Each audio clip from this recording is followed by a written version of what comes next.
Hey Leo, welcome to your April of 2019 Sidereal Astrology forecast. In this video, we're going to talk about all of the major astrological events taking place for your sign here this month. And there is quite a bit going on that I think is important collectively to talk about. So as you'll notice here on the screen as well, though, you will notice the signs are different sizes. This is because we are using the actual size of the constellations as seen in the sky. So this does change the signs from mainstream astrology. If you are new to the channel, definitely check out that link down below for more information on this because yeah, the signs will change. You'll notice I'll say something like Uranus is going into Aries, when in mainstream Uranus is going into Taurus. But if you do look up at the sky, you will see Uranus shifting into the constellation Aries. So that is what we're using here today. It's called True Sidereal Astrology. So do check out that link for more information on that. All right, so Leo, let's take a look at the most important stuff. I mean, the most important thing is going to be this Uranus going into Aries. It's definitely it's important in a many year sense, but it is happening slowly this month, not all at once, so do give it time. But yeah, this shift with now Uranus coming out of what has been more of your deeper life, where there's been maybe over the past 10 years, a lot of more sporadic things involving the deeper emotions, deeper life and death, transformation. A lot of you are like finalizing what is this coming out of this more deeper time period and really finding that sense of freedom that emerges from that. So that's Uranus finalizing the 8th house, but he's going to be going into your 9th house for the next 5 years, which has to do with finding the freedom of listening to your spirit for life and your adventurous side.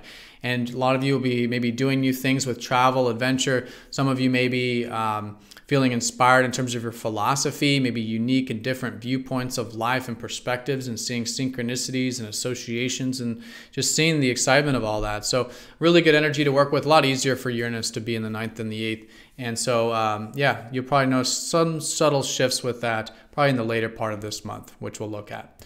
All right, but the first stuff taking place this month really does involve this Pluto. Up until the 5th, Pluto is going to be going over the South Node. And so this is going to place a lot of emphasis on you releasing some things involving your passions. So asking yourself, what is it you're passionate about? You're likely a lot of you rooted in this area right now, and a lot of you releasing a lot of these passions. Probably some things you've been taking seriously, you know, whatever it is that's close to your heart. Really building, grounding, working with, taking seriously, being patient with. And so this has already been emphasized, but up until the 5th, maybe you're releasing some patterns specifically involving some of this self-expression.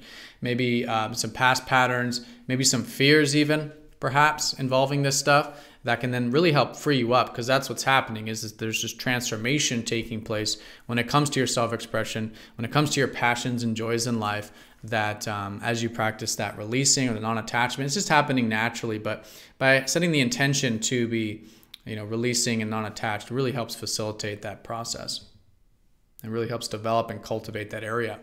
So April 2nd, we do have Mercury passing over Neptune, which is really finalizing a lot of the energy from last month. I think for a lot of you, there's maybe a lot of reconsideration or reevaluation involving maybe relations or contracts or agreements involving two parties, but fundamentally relations. And so now it's solidifying. Mercury over Neptune is maybe there's some things that you're really grounding practically here with this stuff, that maybe is ideals or uncertain things that are just becoming now tangible and finalized coming into this month with that. April 5th, we do have the new moon, and that's going to be in the 8th house. So you do have a lot of 8th house emphasis still this month.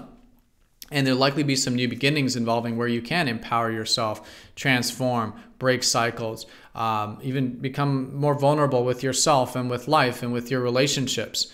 And so that's going to be a really good way of working with this month, especially if you can set some new intentions around that stuff around April 5th. April 10th, Venus then passes over that Neptune. So again, finalizations with relationship stuff. In this sense, enjoying it. Maybe some new values, maybe receptivity, compassion, understanding. It's more receptive energy really finalizing when it comes to your relationship sector there around that day. Now, April 10th, though, that day, there is quite a bit going on astrologically. Jupiter is also going to go retrograde, and that's in your 4th house. So for those of you who felt a little bit open-minded about things like your home this year, or about maybe health, or family related matters. This is now going through what is normal, a roughly 5-month reflection period, actually about 4-month reflection period of reevaluating some of the things involving your home life, your family life, maybe your health. Nothing major, but reevaluating the opportunities there that you've had there with that sector. And then also around April 10th, nothing major, Sun squaring up to Saturn.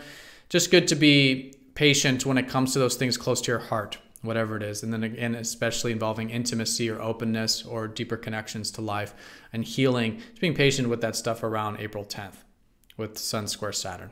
Nothing major though. April 19th, we do have the full moon, and this is going to be culminating what will likely have been any developments with the deeper aspects of yourself and of life, which is great. But the full moon will be in your second house of resourcefulness. So really coming to the high point of this yearly cycle involving your resourcefulness. Because 6 months ago, there may have been some new things involving maybe finance or resources or self-worth, self-value that is now coming to a completion. And so with the full moon, great to incorporate that self-value and that resourcefulness into the deeper aspects of life, because these are just two sides of the same coin. We really can't connect the deeper aspects of life without connecting to our resourcefulness, our earthness, our groundedness, and enjoying and being grateful for what we have on the material level that then helps us dive deeper into the spiritual or watery level of things. And around this time, around April 19th, April 20th, Saturn's going to go over the South Node. So again, things being released involving self-expression, passions. In this case, if there's been any structures you've been building, things you've been building the past year and a half roughly, involving your creative self-expression or involving something close to your heart or someone close to your heart, good to just, again, practice non-attachment there. There's some old structures, old beliefs maybe being released. That's going to allow for new ones and more solidification there and stability there with that area. All right, April 22nd is when you'll probably start to notice more of that Uranus going into your 9th house. And that's because the sun's going to go into the 9th over Uranus. So a new chapter here in terms of, again, freedom when it comes to expanding your horizons. Maybe it's a new philosophy, maybe it's a new travel thing, maybe something exciting, new and different. Really good to spice things up, and you'll just notice a bit of excitement and a new chapter. And it'll become clear in terms of what this whole Uranus transit is about for you there at this time. All right, and then April 24th, Pluto goes retrograde, and then followed by Saturn at the end of the month, and that's going to be April 30th. Those two planets retrograde there in the 5th. Totally normal reconsideration process when it comes to those passions or things close to your heart. And you even get a bit of a break with maybe more of the serious or heavier energy involving that stuff, which is good.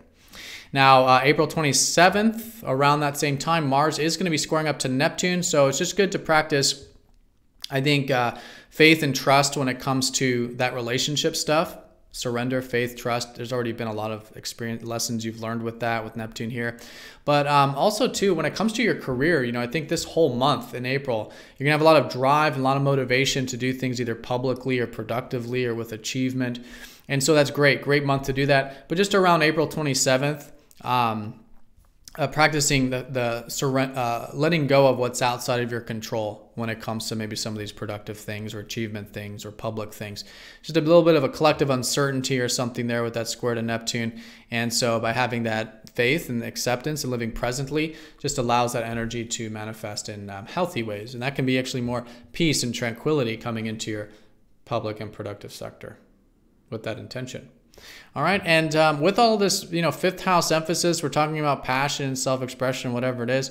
A really good way of balancing a lot of that is this month, but really for the next year, it's focused on what you can do to contribute to something larger than yourself. Maybe it's your community, maybe it's your friends, network circles, your future ideals. This stuff that's greater than yourself, you're going to find is exactly what your passions and self-expression need.